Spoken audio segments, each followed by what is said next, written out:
Chapter 4. The Rabbit Sends in a Little Bill.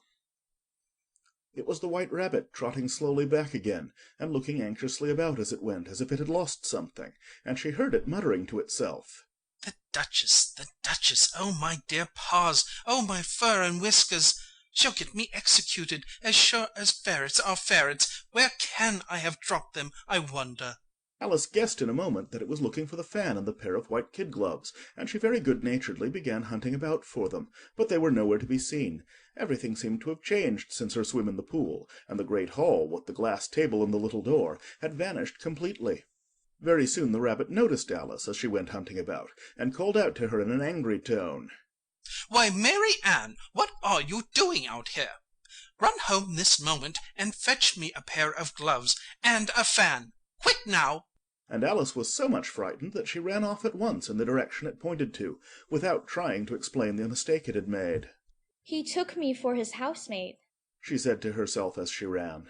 "How surprised he'll be when he finds out who I am! But I'd better take him his fan and gloves. That is, if I can find them." As she said this, she came upon a neat little house, on the door of which was a bright brass plate with the name W. Rabbit engraved upon it. She went in without knocking, and hurried upstairs, in great fear lest she should meet the real Mary Ann, and be turned out of the house before she had found the fan and gloves. "How queer it seems," Alice said to herself, "to be going messages for a rabbit. I suppose Dinah'll be sending me on messages next." and she began fancying the sort of thing that would happen.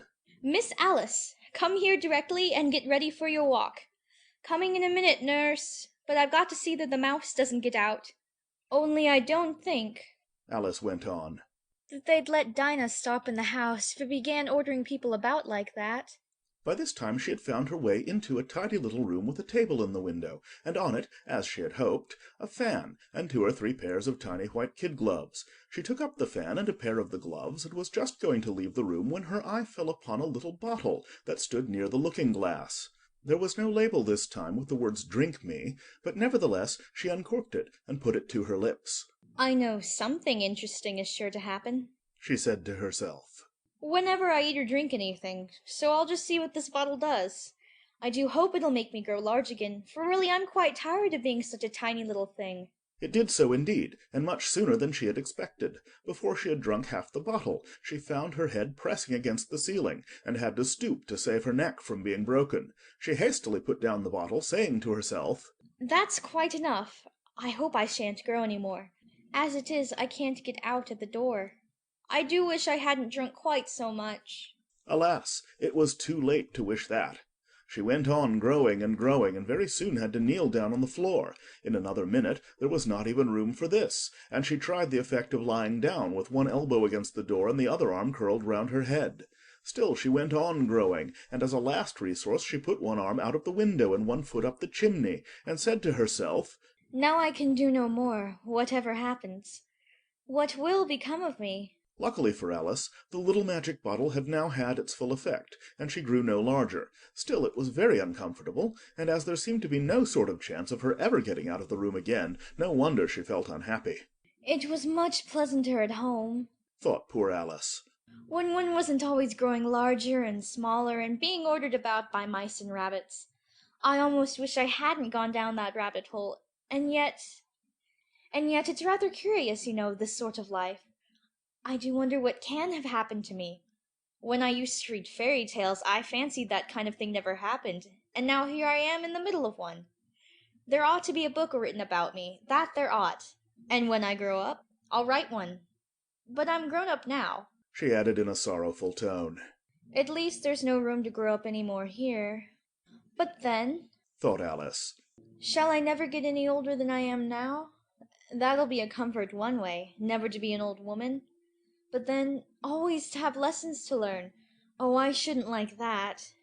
"Oh, you foolish Alice," she answered herself. "how can you learn lessons in here? Why, there's hardly room for you, and no room at all for any lesson books." And so she went on, taking first one side and then the other, and making quite a conversation of it altogether. But after a few minutes she heard a voice outside, and stopped to listen. Mary Ann, Mary Ann, said the voice, fetch me my gloves this moment." Then came a little pattering of feet on the stairs. Alice knew it was the rabbit coming to look for her, and she trembled till she shook the house, quite forgetting that she was now about 1,000 times as large as the rabbit, and had no reason to be afraid of it. Presently the rabbit came up to the door and tried to open it, but as the door opened inwards and Alice's elbow was pressed hard against it, that attempt proved a failure. Alice heard it say to itself, Then I'll go around and get in at the window. That you won't. thought Alice, and after waiting till she fancied she heard the rabbit just under the window, she suddenly spread out her hand and made a snatch in the air. She did not get hold of anything, but she heard a little shriek and a fall and a crash of broken glass, from which she concluded that it was just possible it had fallen into a cucumber frame or something of the sort. Next came an angry voice, the rabbit's, Pat, Pat, where are you? and then a voice she had never heard before. Sure then I'm here, digging for apples, your honour. Digging for apples, indeed. Said the rabbit angrily. Here, come and help me out of this. Sounds of more broken glass. Now tell me, Pat, what's that in the window? Sure, it's an arm, your honour. He pronounced it arum. An arm, you goose? Who ever saw one that size? Why, it fills the whole window. Sure it does, your honour, but it's an arm for all that. Well, it's got no business there, at any rate. Go and take it away. There was a long silence after this, and Alice could only hear whispers now and then, such as, Sure, I don't like it, your honour, at all, at all. Do as I tell you, you coward. and at last she spread out her hand again and made another snatch in the air. This time there were 2 little shrieks and more sounds of broken glass. What a number of cucumber frames there must be, Thought Alice. I wonder what they'll do next. As for pulling me out of the window, I only wish they could. I'm sure I don't want to stay in here any longer. She waited for some time without hearing anything more. At last came a rumbling of little cartwheels, and the sound of a good many voices all talking together. She made out the words, Where's the other letter? Why, I hadn't to bring but one. Bill's got the other. Bill, fetch it here, lad. Here, put 'em up at this corner. No, tie 'em together first. They don't reach half high enough yet. Oh, they'll do well enough. Don't be particular. Here, Bill, catch hold of this rope. Will the roof bear? Mind that loose slate. Oh, it's coming down. Heads below. a loud crash. Now, who did that? It was Bill, I fancy. Who's to go down the chimney? Nay, I shan't. You do it. That I won't then. Bill's to go down. Here, Bill, the master says you're to go down the chimney. Oh, so Bill's got to come down the chimney, has he? Said Alice to herself. Shy, they seem to put everything upon Bill. I wouldn't be in Bill's place for a good deal. This fireplace is narrow, to be sure, but I think I can kick a little. She drew her foot as far down the chimney as she could, and waited till she heard a little animal, she couldn't guess of what sort it was, scratching and scrambling about in the chimney close above her. Then, saying to herself, This is Bill. she gave one sharp kick and waited to see what would happen next. The first thing she heard was a general chorus of, There goes Bill. then the rabbit's voice along, Catch him, you by the hedge. then silence, and then another confusion of voices. Hold up his head. Brandy now. Don't choke him. How was it, old fellow? What happened to you? Tell us all about it. Last came a little feeble squeaking voice. That's Bill. Thought Alice. Well, I hardly know. No more, thank ye. I'm better now. But I'm a good deal too flustered to tell you. All I know is something comes at me like a jack-in-a-box, and up I goes like a skyrocket. So you did, old fellow. Said the others. We must burn the house down. Said the rabbit's voice, and Alice called out as loud as she could. If you do, I'll set Dinah at you. There was a dead silence instantly, and Alice thought to herself, I wonder what they will do next. If they had any sense, they'd take the roof off. After a minute or two they began moving about again, and Alice heard the rabbit say, A barrelful will do, to begin with. A barrow full of what? Thought Alice, but she had not long to doubt, for the next moment a shower of little pebbles came rattling in at the window, and some of them hit her in the face. I'll put a stop to this. She said to herself, and shouted out, You better not do that again. which produced another dead silence. Alice noticed with some surprise that the pebbles were all turning into little cakes as they lay on the floor, and a bright idea came into her head. If I eat one of these cakes. she thought. It's sure to make some change in my size, and as it can't possibly make me larger, it must make me smaller, I suppose. So she swallowed one of the cakes and was delighted to find that she began shrinking directly.